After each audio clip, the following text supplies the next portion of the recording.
The UN wants to fight conspiracy theories. Queen Elizabeth II dies. And Biden attacks MAGA Republicans. That and more in this week's headlines.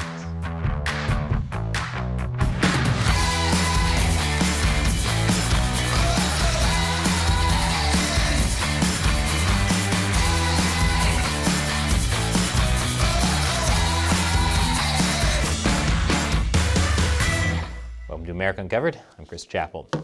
Do you work in fast food? Get ready for higher wages. Maybe.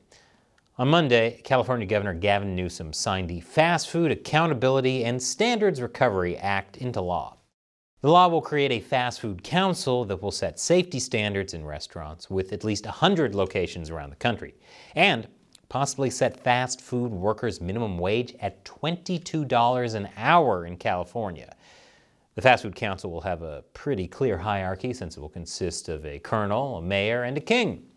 Of course, Colonel Sanders will likely get ousted for sexual harassment, since he's always grabbing chicks' legs, breasts, and thighs. The fast food industry opposed the bill. They spent more than $1 million lobbying against it. And the U.S. Chamber of Commerce sent a letter recommending California politicians vote against it, saying it would simply increase costs that ultimately would be borne by consumers. So in other words, more cost inflation, which is the third worst kind of inflation seen from people who regularly eat fast food, behind weight and cholesterol. Ba-da-ba-ba-ba, diabetic. Another idea put forth in California to help employees is offering low-cost apartments to teachers and staff on school property. It's being tried out by Jefferson Union High School District near San Francisco, and Milpitas Unified School District in the San Francisco Bay Area asked parents to rent out rooms in their homes to teachers. These ideas are meant to help alleviate teacher shortages by making an expensive area like San Francisco affordable to live in, plus cutting down on commute time. Sounds like a great idea. I mean, why pay teachers a livable wage when you could instead entice them by making them live where they work on school property, unable to escape the stress of their day? This is like when I was a kid and thought teachers lived in hidden rooms inside the school, which they got to using secret passageways behind the chalkboards. You know, instead of McDonald's paying workers $22 an hour, they should just offer to let them live in the ball pit. That'll definitely solve the worker shortage. Speaking of education, the United Nations Educational, Scientific, and Cultural Organization, or UNESCO, released a report for teachers to help battle conspiracy theories. It said, all conspiratorial thinking threatens human rights values. Sounds like a good idea to me. I mean, what could possibly go wrong with a giant global entity determining what's true and what isn't, and punishing anyone who doesn't fall in line with their narrative?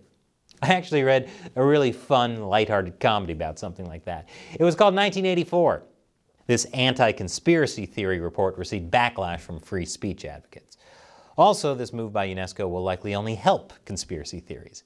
After all, trying to stop people from saying that the world is run by lizard people is exactly what lizard people who run the world would do. According to recently released documents, over 50 Biden administration members across 12 agencies pressured big tech companies to crack down on misinformation.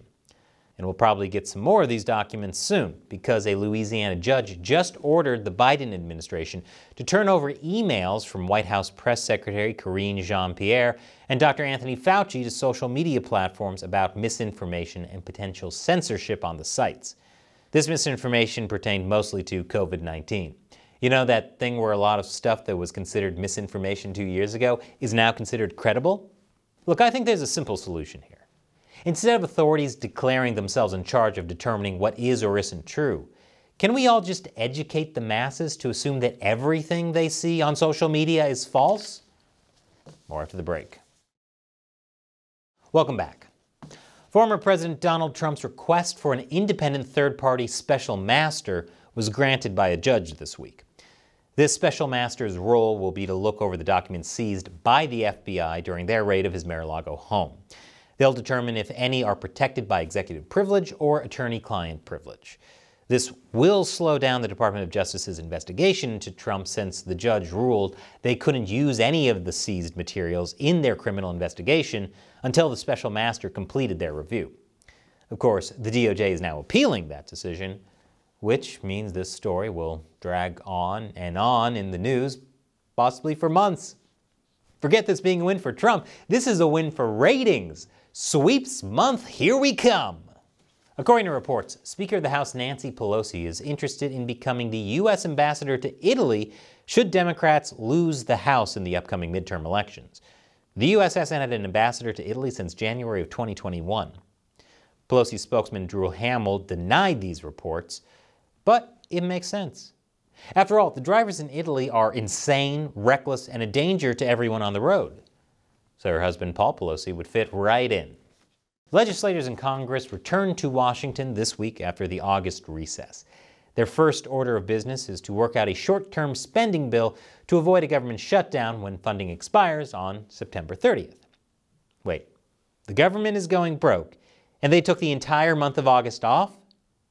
That's like seeing you only have $40 left in your bank account and saying, now's the perfect time for a vacation. Cancun, here I come. Although to be fair, that should be expected since heading to Cancun is Ted Cruz's usual answer for every crisis.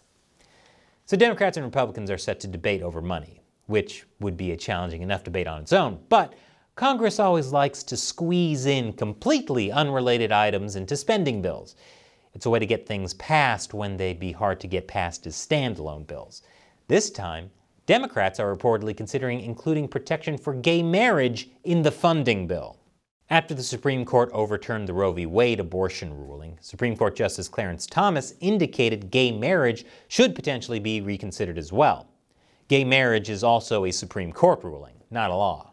So Democrats are hoping to secure protection for gay marriage as a way to get a political win ahead of November's midterm elections.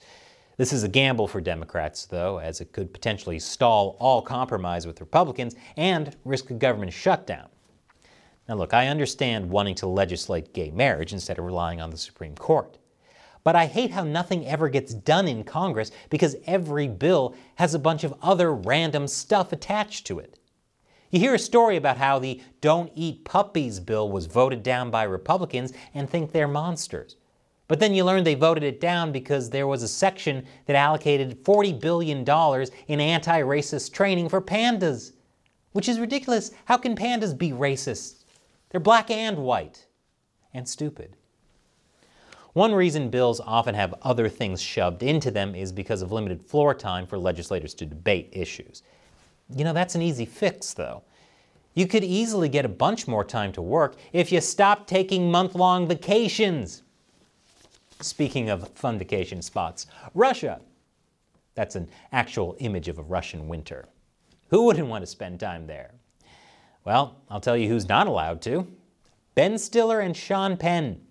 Both actors were banned from entering Russia. What? Did Putin see The Secret Life of Walter Mitty or something?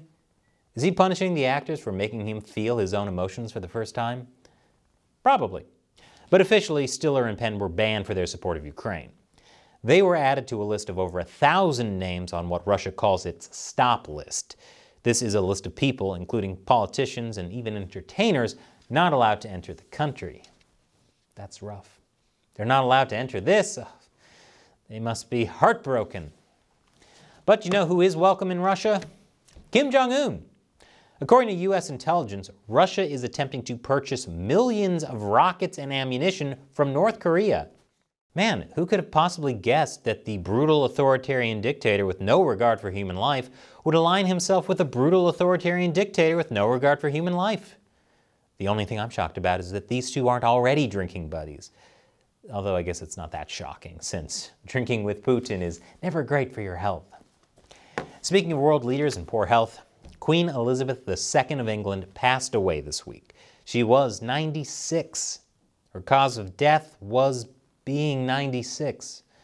She spent 70 years on the throne, more than any European monarch in modern history. President Biden called her a stateswoman of unmatched dignity and constancy. New British Prime Minister Liz Truss said, "We are all devastated by the news. Britain is the great country it is today because of her."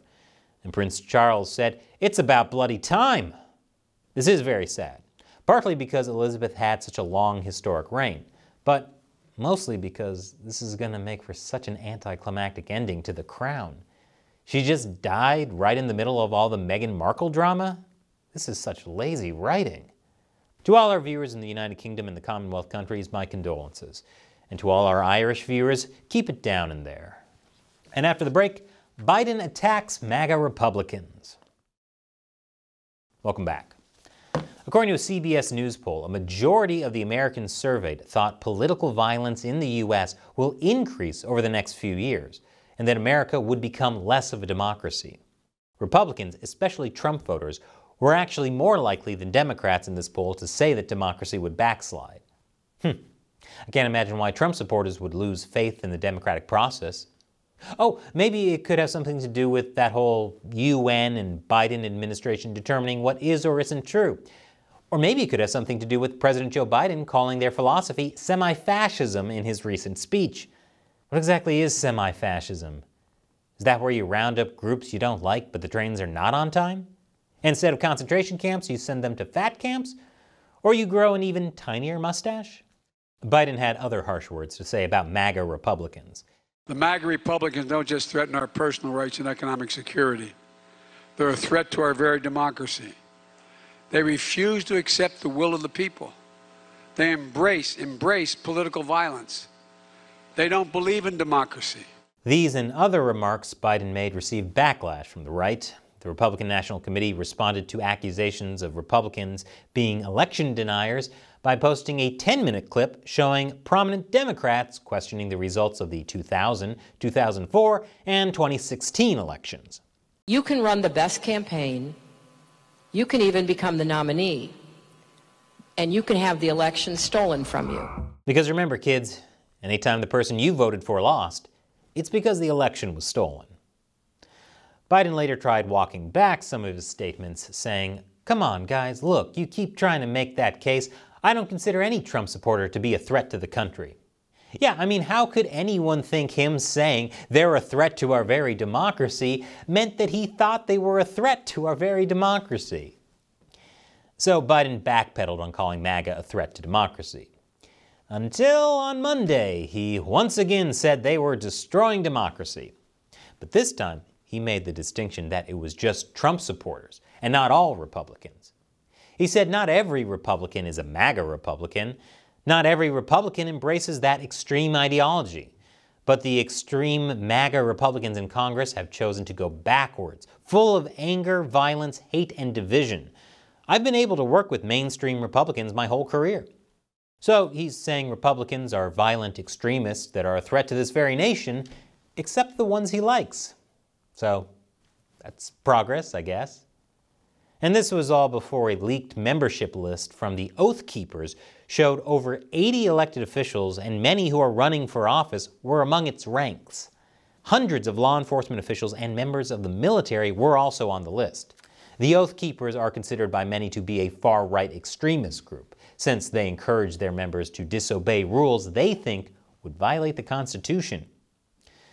There's a conversation to be had about a group such as this infiltrating law enforcement, the military, and political office. But who has time for that when you can just use this to triple down on calling all of your opponents a danger to democracy? Man, does anyone remember when politicians used to run on policy instead of trying to scare you into thinking the other candidates would destroy the country? That wasn't a rhetorical question. If you can remember a time like that, leave a comment below, because I definitely can't. Well, at least only one side is using such extreme rhetoric. Just kidding. Trump weighed in at a rally calling Biden an enemy of the state. And Trump in the past has called Democrats fascists. Because remember, kids, if you disagree with someone, it's because they're literally Hitler. So Democrats are saying Republicans are fascists, and Republicans are saying Democrats are fascists. Which, usually I feel better when I remind myself that the truth is often somewhere in the middle, but that doesn't help when the middle is everyone's a fascist. I guess the best we can hope for is it's only semi-fascism. So what do you think about the stories we covered this week? Leave your comments below. And be sure to support America Uncovered by going to patreon.com/AmericaUncovered. Contribute $1 or more per episode. We rely on your support to help us keep making great episodes. Or join our exclusive censorship-free social media community on Locals. Check out americauncovered.locals.com. Once again, I'm Chris Chappell. Thanks for watching America Uncovered.